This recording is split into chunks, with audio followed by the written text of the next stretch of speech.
Okay, Jamie, I was just wondering how far we came here from the last time we were in this yard.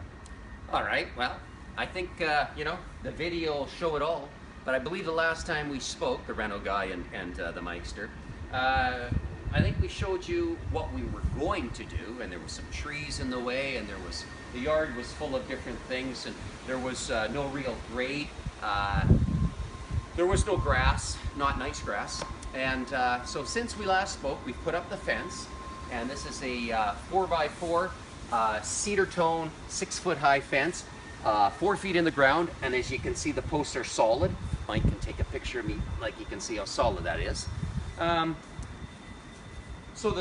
Also we put up an 18 by 16 cedar tone deck with wraparound stairs and a landing coming out of this young lady's, I believe it's her dining room or living room.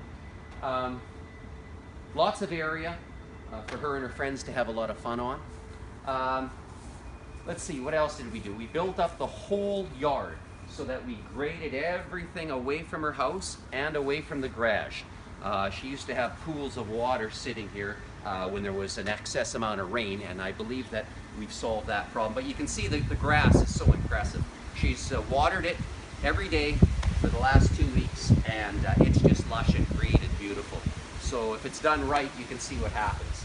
I guess one last thing, the young lady didn't want any hassles in between because there's only 2.5 feet between her fence and her garage. So we put down landscaping fabric so we'll never have much of a problem with weeds.